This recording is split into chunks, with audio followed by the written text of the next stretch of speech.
Alrighty guys, a very warm welcome to another video. Today we're discussing the bike courses of both Ironman Nice and Ironman Kona after the confirmation from Ironman that the World Championships in 2023 for the men will in fact be in Nice and the women's will in fact be in Kona. So what does that mean for anyone who was going to race Kona and now they'll inevitably be racing Nice, or will they or the other option, I guess, is to put it back a year and then just race Kona in 2024 if you are competing in the men's field.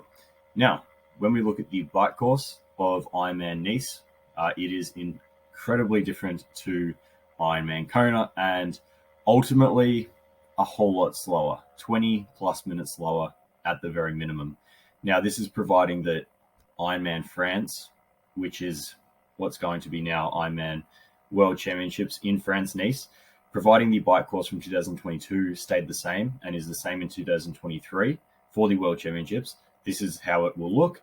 Obviously, Ironman can change things between now and then, but based on what we know, based on the 2022 Nice course, this is essentially how it's going to play out. So the bike course in 2022 was 170 kilometers.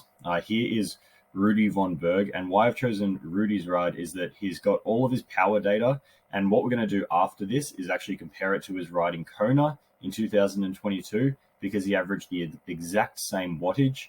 You can see down here, average power of 269 watts, and even though the course is 10 kilometers shorter, it was still like 25 minutes or around 24 minutes slower overall, even at the same power and shorter distance, primarily because of this elevation difference. Ultimately, Nice is about twice the vertical elevation gain as Ironman World Championships in Kona. And officially, obviously there'll be variation between satellites and Strava, whatever. Officially, it is 2,400 meters. So Rudy here's got 2,370 meters. This gave him a moving time. And you can see here actually a couple of extra minutes. He didn't stop his Garmin immediately, but around 4:39, so maybe 4:37, and his official race time for Ironman Nice or Ironman France was 4:37. So you can see here his average 281 watts as a normalized power. He weighs 75 kilograms, has an FTP of 345 watts, and then if we go through the averages, even at 281 watts normalized and 269 watts power average, his average speed was 36.5 kilometers an hour. So generally in Kona, this is going to put you in the 40 kilometers an hour plus mark. 36.5 kilometers an hour. Obviously, this is just due to the effect of the hills and the climbs. So let's have a look at the breakdown of the course. And you can see here, essentially, pretty flat to start off with, going up to about 310Ks. And then we hit the first climb here, from 10 to 18 odd Ks, we're climbing up. Then we keep climbing through to a 35.5. Nothing super steep, just kind of falls flat all this way up here. Then we have a descent, and then we start the big climb. So this goes from, if we look at the Strava data on the right there, around 40 kilometers all the way up to 58, or so kilometers. So that's a good climb in the realm of 18Ks. Obviously, it's broken up into this climb here and then this second one here. And you can see the average gradients, 5, 6, 6.9. So it's not incredibly steep, but it certainly is a decent climb. And then we kind of go up and down over the top here at this elevation of around, 1,000, 1,100 meters above sea level. Then we have a descent. We have another climb. And then essentially from the top here, which is 123, 124 kilometers, we basically, apart from a couple of little, small climbs on the way back, we're basically descending all the way back into transition. So if we break down and have a look at some of these actual climbs, you will see that it is certainly nothing to be brushed off as in any means, an easy course. So the first climb, and we can contrast it up here, going over the segments. So here's the first one. And what I'm going to do is go to the first big climb, which is going to be around here. So this is 5.6 kilometers. Okay, here we go. So here's the first 11.5 kilometers of that first climb. And if we click on the segment, we can have a look at the actual the effort of Rudy and, you know, the effect this is going to have on your time. So 31 minutes for these 12 odd kilometers, and average speed of 23.9, average power of 308 watts. So pushing quite solid up the hill. And the average gradient for this one is 4.3%. So 4.3% for this first, 12.5 kilometers. If we go and have a look at this next little segment up here, so that's 12.5, and then we've got this next segment.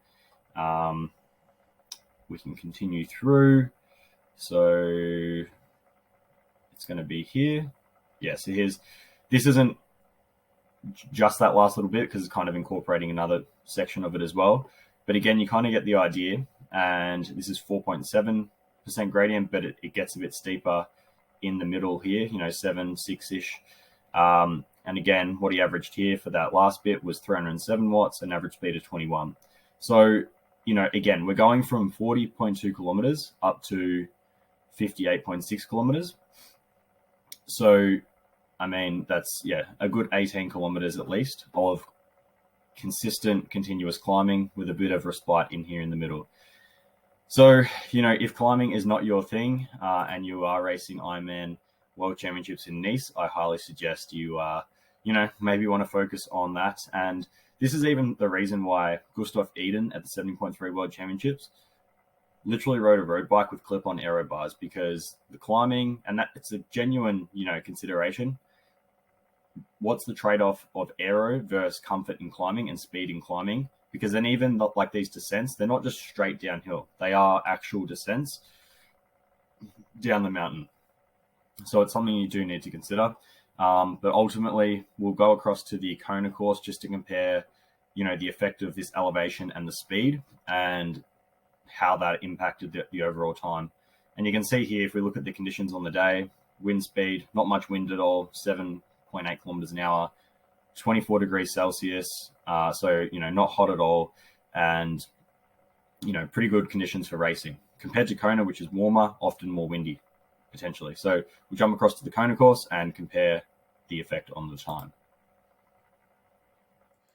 All right. So here is the Ironman Kona bike course for the 2022 Ironman World Championship. Same athlete, Rudy Von Berg.